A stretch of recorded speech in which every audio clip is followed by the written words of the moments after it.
Joe No Show and the YouTube channel. This is what we think. And today we're talking about racism. Why are we talking about it? Because it's prevalent and we have a topic of matter that just happened recently. Congress and quite a few members of the House of Congress have sent Daniel Snyder, the owner of the Washington Redskins, a letter stating that they would like to change the name of the Washington Redskins.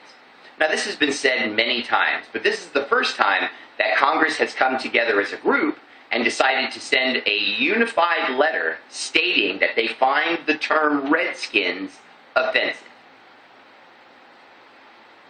I'd like to call foul. Now, as you can see, I am a man of color, and so I can feel the American Indians' plight and their argument, and I happen to agree with it.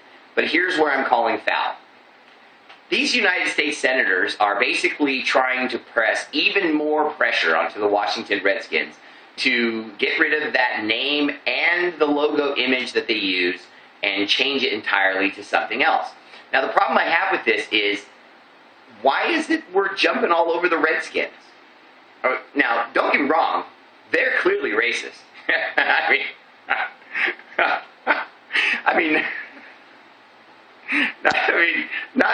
Not the actual owner and the people. I'm not talking about that. Now, the original owner of the Washington Redskins was a documented racist and named the team that because he was a racist. This is not debatable because he said it himself. He also was urged to change the name many times in the 70s and 80s, and he would always refuse. And there was never really any public pressure at the time because we didn't have the sort of movement for American Indians that you got like you did for African Americans with Martin Luther King. They just didn't unify the same way African Americans did behind one force, which is unfortunate because the American Indians do have an argument. I personally do also find the term Redskins offensive, any more than you would find the Blackskins or the Negroes offensive, because it is. But my argument is this, and I apologize for being long-winded. Get on with it, Joe. What about the Cleveland Indians? What about the Chicago Blackhawks? They also use an American Indian head logo. The Cleveland Indians? I mean, they just recently took the American Indian logo off of their baseball caps, but they didn't take it off completely. They still have batting cage. This is a true story. The Cleveland Indians still have their players wearing a certain ball cap during practice and warm-ups that still depicts an American Indian.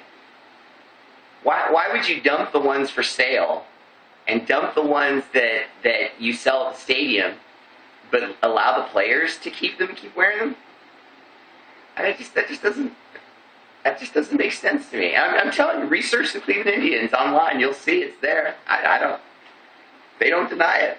I don't understand. If you're going to phase it out, why would you phase it out partially? Like the players are so attached to it or something. It's ridiculous.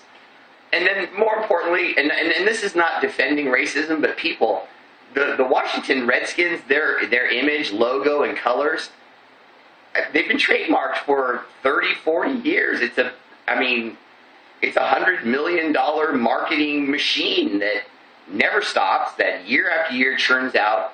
Look at with the Washington Redskins starting quarterback, Robert Griffin III, gaining the notoriety and fame that he has. That image and logo is selling like never before. This is the hottest selling quarterback name and jersey they've had in 20 years. And now you want them to change it? I think they should change it, but I think we're going to all have to unify, get pissed, and email all these clubs as a group and say, it's time for a change.